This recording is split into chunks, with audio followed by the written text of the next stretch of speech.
C'est MK, MK, bonsoir. Bonsoir, Lumba. Bon, d'abord, état de santé ici. Oui, ça va. Ça va. Moi, je suis contrôle donc ça se passe très bien.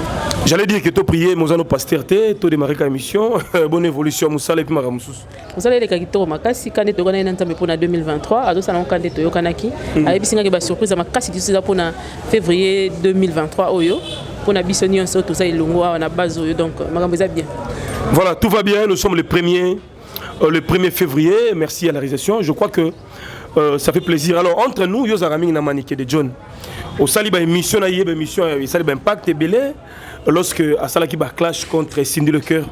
Alors, le lot maniqué, malgré, pardon, mais tout le monde qui Cindy Le Coeur, na équipe naïe, poursuivre toujours maniqué pour la diffamation. Donc, biloba loba. Quelles sont d'abord tes impressions tant que maniqué va porter plainte? Bon, c'était déjà sûr. Déjà en voyant Cindy Le Coeur sortir de sa cachotterie, Cindy Le Coeur est une personne qui ne sort pratiquement pas, bien que c'est une personne publique, auto-jugeaka, mais la voir comme ça sortir, surtout quand il y a une nuisette, il a que candidat il m'a cassé. La tenue abîmée là qui normalement tout le monde a Cindy la nuisette, c'était ça la vidéo moi quelconque, mais tout ça il qui touché que c'était prévisible que quelque part et la poursuite judiciaire et on s'attendait à ça. Donc tout comme Yo Salari mission maniqué, elle était trop sûre d'elle. Alors qui a défié quiconque Cindy Abimana Fali, ceux qui tembe, bankulu, bakoko, ba esprit et consort. Le autre niveau de justice. Pensez-vous que Cindy a exagéré ou bien quelque part maniqué doit payer les prix? Ainsi il faut regarder la caméra. Bon, je le dis vraiment devant tout le monde que normalement ces propos Naroya sur un ningi toko kata morceau ya vidéo maniqué albaki bana na famille benga bango fali na Cindy bana bango de basala qui inceste nde bana wana nde bango bando betela lisolo na Kisinjora. Et pour mieux faire la chose, moi je pensais plutôt que il fallait pas qu'un Kisinjora. Il fallait poursuivre vers Kisinjora. Pourquoi je le dis? Parce que c'était une conversation privée entre Kisinjora et Maniké. Maniké n'était jamais venu sur un plateau de télévision dire que non, moi je dis ceci, cela. Non, Batebele va comprendre. Bazoye Barossa la différence Wanate. C'est ça. Maniké n'avait jamais dit ça sur un plateau de télé. Azaki peut-être que s'attaquer à Cindy. Exactement oui. Mais n'a pas propos du genre oh Cindy est mon corps qui na vidéo je te l'accorde de m'insulter comme une femme stérile, je te l'accorde. Moi na machine je te l'accorde et tout. Mais propos on en était. Mais si le fait que Maniké a parlé avec Kisinjora en privé, Kisinjora a sorti ça sur la toile, c'est à Kisinjora de payer parce que c'est lui qui n'a pas mesuré les conséquences. Vous comprenez? Donc Kisinjora qui songi ne peli sa moto entre Cindy. Ndeme makambo ni sorti lelo tomoni Didiston et comme moto na papa na kita ki temati kiti. Et ça Kisinjora qui est responsable. Ce n'est pas Maniké. Nga nazoka mongo ndenge ni tournure ngo comme ndenge wana. Parce que normalement la personne a attaqué directement parce que c'est lelo bakangi Maniké. Toyebi ka ku fater bimakaka. Pas bon tout jusque-là. À repayer peut-être pour casser et tout ça là. Bamande et tout ça là, mais à finir par Robima. Mais diffamation, ils allaient infraction grave dans l'État, dans le code pénal Nabiso, ça l'appelle 5-6 mois de prison. Bon, même 5-6 mois. On a aussi des moyens palliatifs. Des moyens palliatifs qui permettent à ce que ces 6 mois tu peux bien l'acheter aussi. Ceux qui sont dans le bateau musée sur Maniké, moi je ne dis pas, je ne minimise pas plutôt Kofi ou bien Cindy Le Coeur. Je suis tout à fait d'accord. Ce qui est sentiment à Monique et l'eau qu'on a balayé le quoi sonné que l'on va Maniké. Ça c'est elle qui voit. Ce qui est parce qu'un jour Maniké ne va pas faire 5 ans de prison. Diffamation Zali pour porter des propos qui ne sont pas justes sur une personne. Ça se fait même outrage au chef de l'État, ça se fait dans ce pays. Mais ces gens sont dehors. Bon, donc quelque part, on va porter Maniké plainte, allumer encore le feu. Parce que je vous dirais, je vous le dis et je vous le dirai encore. Ceux qui Cindy n'avait pas parlé, si Cindy n'avait pas réagi, en pleurs et tournure, pourquoi? Parce que Cindy avait réagi. Mais ça n'est pas si est-ce que tu mesures la grandeur de ce Kofi?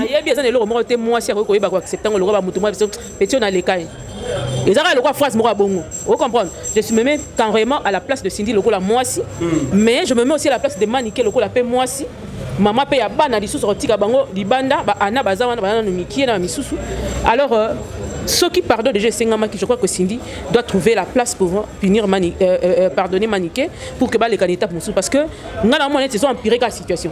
On dirait ceux qui bakangisi sous Maniké situation que s'empirer les sous davantage. Il y aura encore beaucoup d'émissions, voilà, beaucoup de critiques. Continuer, ça pourrait nous emmener jusqu'à mi-juillet, jusqu'à vers la moitié du mois de moitié de l'année 2023. Or que si on fallait les jeunes n'étaient comme si il fallait les jeunes de ça la makambu na terrain mais aussi la makambu te pour parce que histoire pour makambu belé et dans tout ça là il faut savoir une chose qui perd dans tout c'est Kofi Olomide en tant que Quadra Koraman en tant que Mutumunene Yambo Kanabiso aujourd'hui il y a l'histoire de sa famille qui sort comme ça là. Il y a des enfants de Kofi qui sortent. Il y en a qui sortent. Je me préserve de ne pas dire que c'est moi qui l'ai dit, mais il y a des gens qui disent que oh, Kofi a violé moi, on a tout roba, ainsi de suite. Il y a des gens qui ternissent l'image de Kofi, ce grand Kofi que toute l'Afrique respecte. Exactement. Kofi sont en Côte d'Ivoire, mais Kofi a demi-dieu. Ce qu'il leur fallait à ce ça là. Le succès en Côte d'Ivoire, c'est à cause de Kofi. Parce que son père avait tracé un chemin sur ça. Vous comprenez? Donc je le dis et je le dirai toujours, il faut pas revoir manière on est à ça là, avec beaucoup de politesse. Je ne le dis pas en manquant du respect envers Kofi ou Cindy Lecoeur. Mais il faut revoir moni stratégie à Andeni. Il faut ça les kambu moko boy, ça ndenge moko boy. Ya ebi ndenge ko sortir pour bimisa mamba bien. Oui ko ça na faveur on aille. Na yebi so bakani tant kisinja banda opanzango kanisa ke ekozala ekomema eloko moko be na faveur ya quartier latin mais o ememi ezali désolation.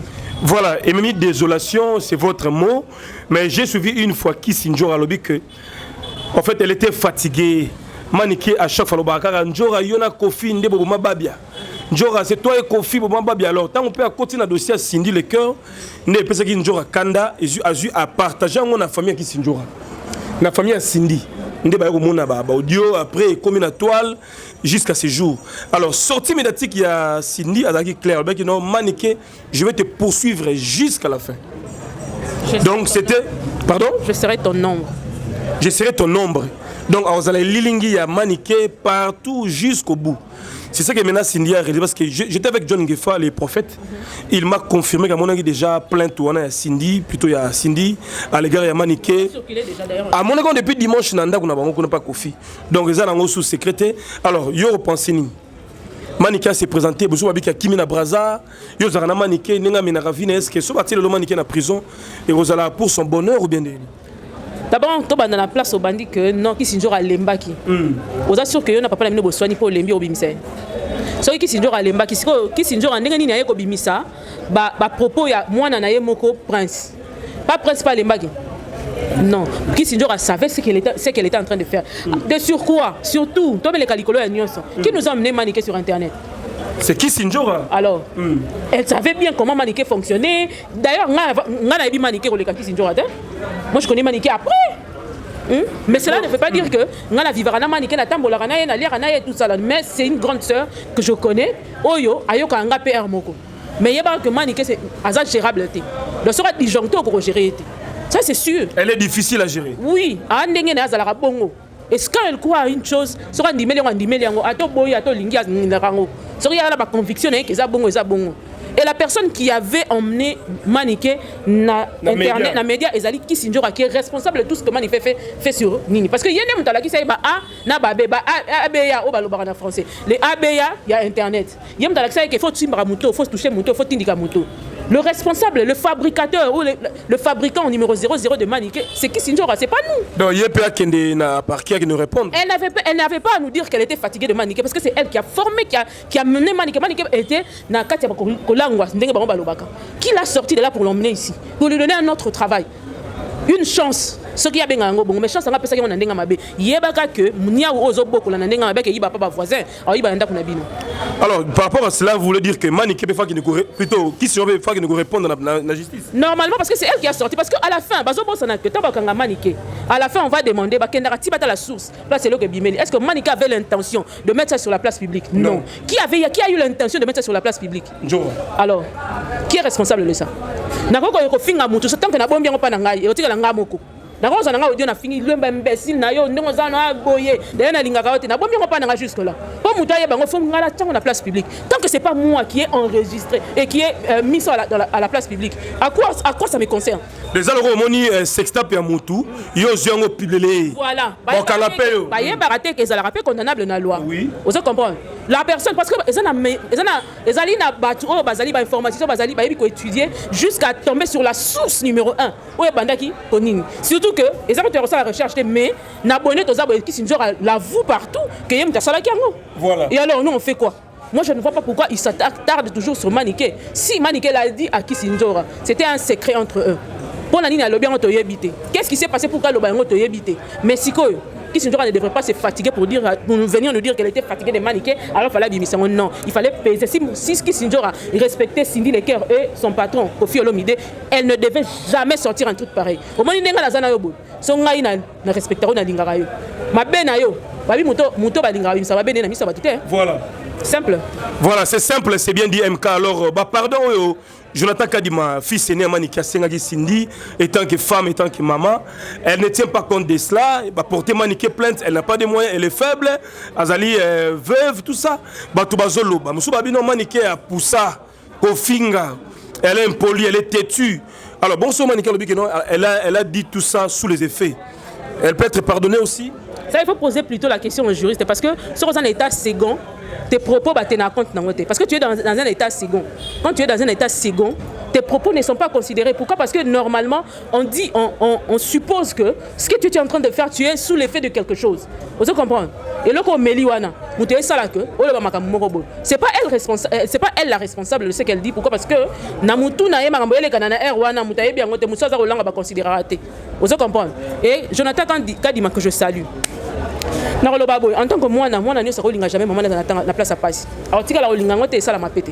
Alors pour ceux qui parce que Maniké élève ses enfants, les gens peuvent venir te condamner. Régulièrement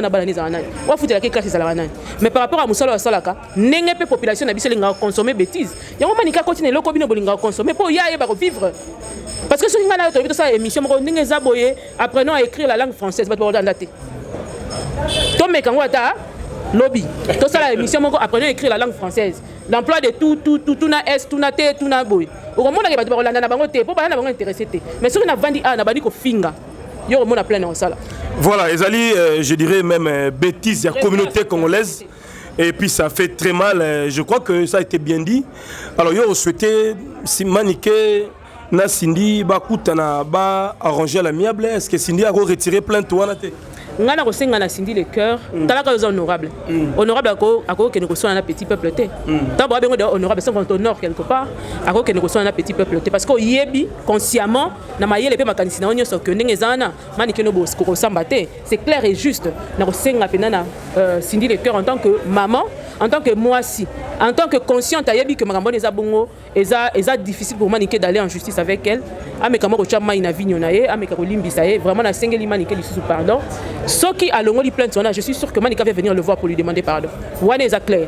Manika comme on mais quand on a la qui siwana, yango sali Manika pe mo bang. Parce que internet to yebi ke ndara mo likolo mo ekiti mo tout ça là. Peut-être que Manika a dépassé qui ligne rouge, mais biso to sengeli bolimbisi na bongo pe to sengi Cindy Lecker ameka ko recevoir Manika a dit ma pe pardon. Parce que lobaki en émission avant à mon anaté à lobaki que quadra la vienne. Voilà, c'est la famille clan latino, Babia Ndonga Imana quartier latin, Prince Babia entretient de bonnes relations avec Kofi Olomide, Manikaza petit à Kofi, c'est vrai. Moi, des autres de côté, Naba Audio et Bimi, Clash, Cindy Lecker, c'est fâché. On a tous vu, et puis Songi, internaute. Bikoma, publié, le lot famille Kofi est allé exposer. Conflit Kofi et ses enfants. Moni, Bana Moussous, Babota Makala. Naba danseuse comme on bana Kofi abota a sundola bana wangana di distone pe la maman na bango ali aza na voie divorce. La voie divorce, le divorce est déjà accordé il y a de cela plus de 3 ans. Je précise. Didi Stone, yango loba, je continuerai à dire aux Congolais manière autoza nango ya ko juger à battre, faut to diminuer ngo mwandam. Parce que une femme qui a déjà eu à qui on a déjà accordé le divorce, qui garde son silence pendant 4 ans, c'est beaucoup hein. Pendant 3 ans au-delà. C'est beaucoup. Mais dire que ça n'est pas si pas à mon Cindy, vous croyez vraiment que moi si tu as comme un niveau de divorce, à mon âge Cindy ayebaki déjà que relation na yé na mobali né c'est fragilisé na présence ya Cindy le cœur. Alors à mon aki ka kokabitumba wana te. Alors pour nga na moni déjà que je m'avoue vaincu parce que guerre to beta nga na moni que na kokate loemba mutazala nga na moni que mutumo troisième personne à côté na kokate moi je me retire. Et elle se retira déjà. Donc Ali a déjà c'est Kabana Kofi. Kabana Kofi a de cela 3 ans passés. Donc Kibombandeza a sauté. Kibombandeza wapi na côté nini. Ezela ndenge nini. Et l'enfant dira aujourd'hui que ndenge zawana tout ce qu'elle a vécu tala botela ngai pardon botela ngai lettre ya Didiston ndenga commis. Lettre aux Congolais. Botika rejuger parce que ce que j'ai vu entre mon père et ma mère c'était la guerre. Abi Alemba qui commence à bango tout le temps va vivre na milieu moko invivable. Alors elle a conseillé à sa maman que maman bon divorcer. Abi ngom na conseillé ba divorcer parce que qui ezala qui sous-souté. Ma mère a vécu le pire plutôt. Vous comprenez? Et alors, tant que Monique maman comprend que ma caméra mécanzoto et simba sous-souté. Moi c'est simple. Balabiso bolingo et simba te basani. Bagani bisaka na ok recoufate pour na bolingo. Donc ce qui Cindy a régné na Montfleury c'est parce que maman Ali a yemoko déjà s'est retiré Guinaï. A tikane place alors Kofi peut continuer à Cindy. Kofi a continué à Cindy mais seulement par rapport à la tante na bango apparemment ils a bilo moment fallait ba gérer yango. Hein, parce qu'il y a des enfants, il y a plusieurs histoires dedans. Mais si apparemment on dirait que Kofi de Moutabana qui pique le fait d'embrasser Nani Boye comme ça vraiment il voulait passer un message que non n'est pas besoin rajouter. C'est la clé ba bisou en public ou que c'est en public, ba bisou en public là c'est yo on dit que yo ben ça moi c'est moi bisou en public pendant que tu as une femme. Non, ça c'est parce que quelque part il voulait prouver au monde que c'est Cindy maintenant qui est au top quoi. Mais si ma Cameroun tournir et comme Melinde comme Mabé parce que ba YouTube voulait bien si bana ba Kofi et ça on a tout moni yango et le garçon a vraiment la figure de Kofi Olomide. Tout moni makambo belé tout moni Karine moko abimé zana mona Kofi Alibosa avant Aristote. D'ailleurs on a toyé comme on a que Minou Mutu abonné ko zo ande ko na ainsi de suite. Donc voilà quoi. Ba namoni ba Minou ba bimisi ba vidéo namoni pe ba Fifi ba ex danseuse na bana Fifi alobi azala na mwana na Kofi te. Mutazana mwana na Kofi dali Yuyu Team Vundu abina pas azala danseuse. En dehors de ça, la liste est longue. Elle est longue, on continue. Nous allons total nanu. Nani sous robima lobby so yozala nani. Mais ngai na linga kina sepela mingi. Na ndenge te na linga sindite. Mais avec un 25 ans de mariage, na bac na yo, na kati na nini na compte na yo. Kofi ne veut pas laisser Ali à partir. Non, sentir pena que décadence c'est dans ma casse. C'est comme si Cindy n'a pas pena à Kofi te.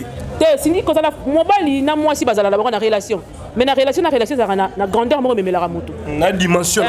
La relation mususu ezo stabiliser yo. Oui. Na lo bango chaque jour na makangu nyonso. Mobali mususu tika zaka na mwasi yo yiba kaka. Poso ba déficit yo romona ka zasu na tina moto. Ça c'est sili. Donc pour la général, pour la ndenga zana, pour la ndenga zana, pour la kaka bongo na mwasi na yiwana. So ba déficit yo kokete pour le comportement na eza insupportable. Ba caprice na yo kokangote. Ba ndenga vivre na ndeko ko supporter onte. Muta supporter mwasi ne siko ndo yo yiba. Sili sa ko yiba non na kimia kende na. Vous comprenez? Parce que le Kofi Bazabongo, muta kokaka Kofi pour les cas aliazate parce que ceux qui aliazaki na kati répétition mukolowana. Kofi devrait jamais faire une bise à qui Sindora devant Alia. Mais Kofi a pesé qui Sindora bise devant Cindy le cœur. Et puis Cindy a tali à Kamoui. Alors bi pe le roté baleki na bango. C'est quoi Alia wa ndimang. Pour mon enquête peser compter diviser. Vous comprenez? Pour Alia côté ni ezaleli. Donc c'est une femme qui quand elle s'impose, quand elle se met devant Kofi, Kofi comprend.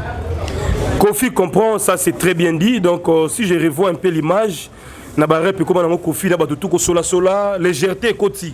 Mystère aux acquis pénépené à Kofi. Il a sauté. Il a sauté. Mystère si quoi d'ailleurs pénépené ya. Et là le mettre Gim salon les lunettes. Au moins il n'est Cindy Bimi. Et là le mettre Gim salon les lunettes. Tout le monde ni c'est ça sur bombe. Pour mon kilomètre Gim salon la lunette a un bel ça ici. Mystère n'est tout le monde à connaît le.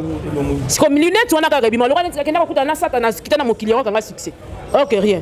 Ndenge mo na mystère Cindy Lecker à BBC, les autres moments que banque et tout ça là, c'était quelque chose qu'on ne pouvait pas voir de Cindy Lecker. Alors imaginez Cindy avec on a banque des millions d'argent et tout ça, et c'est aussi une façon d'exposer Kofi aussi. Faut pas n'appeler bazomona que mbongo papa na biso et comme na mboko ya Cindy a osakanango. Le mboko tisanga ndete na linga ko kota mingi, de personne na koti en tant que mère na kati ya famille Kofi. Na boilo ba pesanga yi. Non, ezali en fait ezali un homme public. Mais et le moko na lobeza nini? Bati Kande ko utiliser ba minou pour na bitumba na bango na Didiston. Vous comprenez? Kofi à l'état actuel, il est parti chercher minou, poster minou pourquoi? Parce que Azan a problème na Didiston. Ça prouve que Didiston à elle seule pèse plus que Bananios à Kofi. Pourtant, Kofi a perdre nini, a perdre charisme. Vous comprenez? Kofi a perdre charisme. Tout le monde le voit. Moi, dans le Lokola, Kofi a des enfants qui ont plus de 40 ans. Didi Stone a 23 ans. Est-ce que Kofi Pena Didi Stone faut passer la pique? Ça sert pas. Didi Stone pas dans la mentalité de star. Aza mannequin, azali le célèbre. À moi na poto, na conception moroté, configuration na bisoté. Azali télécharger ndenge moko na mona kinte. Vous comprenez? Moi na kisaso bango bende ba mbata na bandenge nyonso a ozala l'aise. Alors, il y a maman nanga, mais na poto mais la justice. Vous comprenez? Donc il faut le savoir, c'est comme ça. Bato ba condamner nga na okama bango. Ngai personne na place de discours côté maman abiso. Bon, Kibombanda maman est-ce que tali mwana? Ba bien le Didiston impoli, aza maudite. Mwana moko bo teti. Ah maudite, c'est pas ça que tu faut dire bien papa na bango. Au moins place na c'est écrit le biga maudire mwana. Pour ebine ba fonctionnaire. So bo mona bimina public na kati kuna ezaka somo. C'est Didiston match la papa ne papa ngana za d'accord na ngote. Kofi ayebi que mwana na fonctionnaire lokola ye. Didiston a un portrait caché à papa naïe, na comportement ya papa naïe. Papa naïe est bien mon fonctionnaire. Tant que beta niki minu na statue, yeba kelo esala. Yo quand yeba kite, ah si mbesi ke belara. Yebe mon pas aussi ma petite papa belara. Pour na kati déjà, ba pota na ndenge wana. Et bon ce que ba otanga kombo jibe na kata makambo ndeni. D'ailleurs je salue Oisé quoi, qui a clairement dit que tobota bana mais ba sentiment d'abord moyen de contrôler ngwezate. Ce qui Didiston a se plana JB piano. JB Piana Basali, et ce n'est pas une vidéo actuelle. Nous avons condamné JB. Ce n'est pas une vidéo actuelle. Et ça, le Rwanda n'a toujours. Au CBD, la place en occasion au Tchango Panayo. Et Lingolobani. Ça n'a rien à dire. Ça ne veut rien dire. Et ça, c'est la partie dans l'Obara. Tellement il y a que papa paye que soit son Betty Bongo, n'a pas parti à Moutaba. C'était une vidéo actuelle. Oh, JB Piana, Nad Didiston, Bavani, Baosa la vidéo, Baosa Kakofi. Là, peut-être on pourrait parler. Mais attends, Siko. Maman n'a papa n'est sur ensemble. Matika qui papa n'a. Vous comprenez? Et que ça a été à Solona JB. En quoi? Bon, c'est moi, on va le baiser à moi la JB. Qui c'est? Ton de comment il y a JB Moutarobala, Didiston. C'est que Barobala la tête. Tu veux dire que Barobala c'est pas. C'est Barando na bango comment redépasser ba bornette. Rando ya JB Kofi dans moi il y a Kofi a koki ko apprécier JBT. Eh, on a le bar bateau ba finga Davina même si bango que Davina za libre robin de musique ya CPL. Olingo bisanga ceux qui Davina linga bin de musique net ya Gims. Yo pe qui c'est quoi? On a droit, il y a la musique, il y a des besoins pour les jeunes. Et Didiston aussi est simple. Ce que ça peut-être aller à Moutunda pour ça qui jibe dans un syndicat. Parce que en tant que mère, il y a des petits combat côté que les comaki. Bana faut pas à la banne. Où est la jibe bana bomba kutana raté. Parce que dans famille. Donc cela veut dire que tout mais ça biso papa ils a banaté. Botika bana ba vivre. Botika bana ba CP là. Alors étant que jeune femme au Kolo Banine pour na maman na biso Alia na stade au combat commis le lot. Na stade polémique est commis, même Didiston a vu, très mal vu, baromo tient na fiche na papa naie et ça sonne un peu mal. À retenir Didiston atika ba clash ou bien les années au fait. Na minute ali sanini, li bala ngwa sundolango, atala bona musika ou bien comment? Na quoi conseil sur ta sundola li bala poda sika kiango. C'est bon. Seulement plutôt on a représenté conseil pas Cindy pour lui dire ceci. Au moment ma li bala. Bakena na tembe tembete. Libala bakena na tembe tembete. Lipo mukolo simba te kuna. Ozanga sika olela. Po ba tuni so ba balukela. Omoni ba ba kotele. Ba koma olela ki libala muninga tinga ba tikela ki okokiango te. Charge.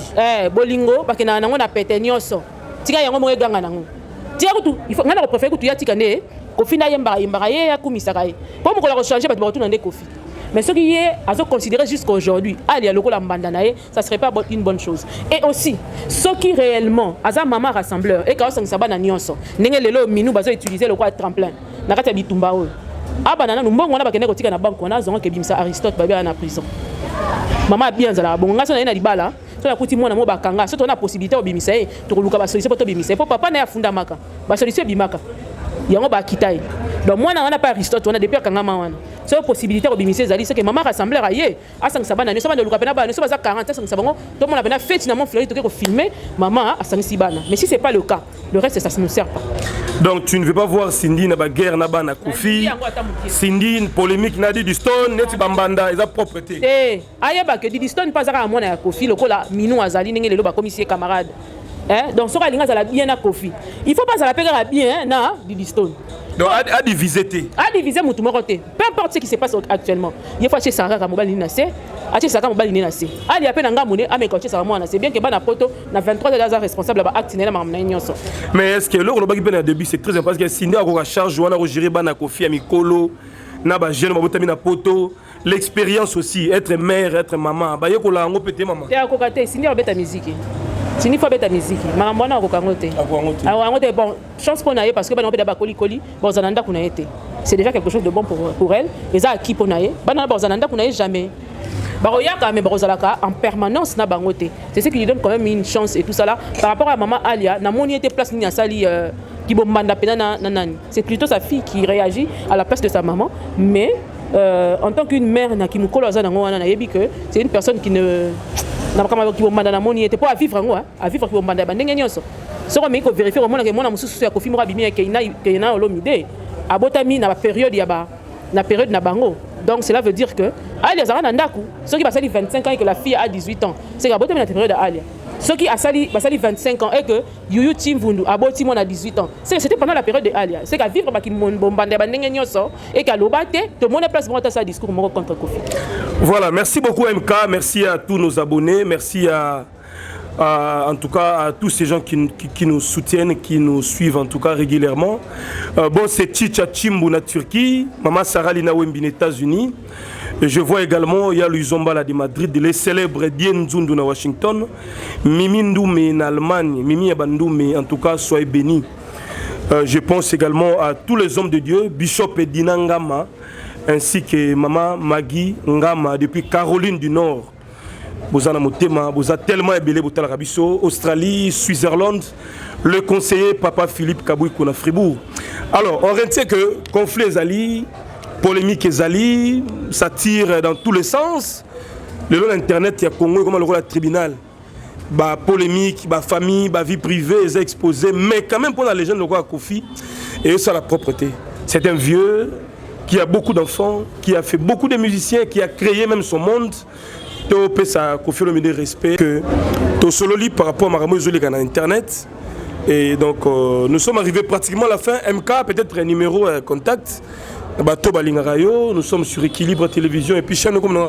Eyokani Télévision, MK Eyokani Télévision. MK Eyokani Télévision, donc bah tu la biso, dans ma page partout bah tu la biso.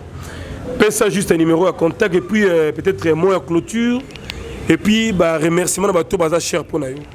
Bon, en premier lieu, pour conclure, je crois que l'expérience il y a eloko salama et puis ça biso nyonso mayele koyeba que ce qu'on ndimi koya na internet yeba que ma partie cachée na nyonso et que ça l'exposer parce que Koffi Olomide en tant que le grand de notre pays toyeba que l'équipe a décennie belé a résisté jusqu'à aujourd'hui, il continue à résister dans la musique, c'est quelqu'un à féliciter sérieusement et que ça la biso pas si mingi à perdre yango et aussi nakati bitumba o mutazo en pâtir le plus c'est Koffi Olomide. C'est pas Cindy n'a rien à perdre.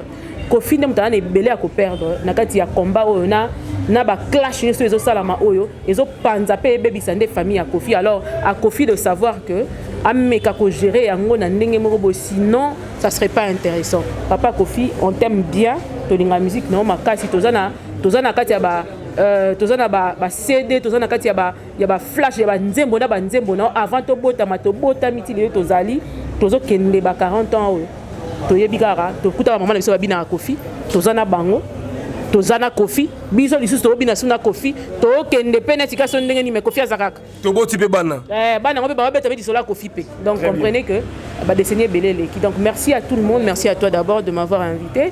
Merci énorme. Tous les propos qu'on a dit ici, c'était juste une analyse. Ce n'est pas pour attaquer personnellement Cindy ou Koffi Olomide ou encore Ali ou Didiston.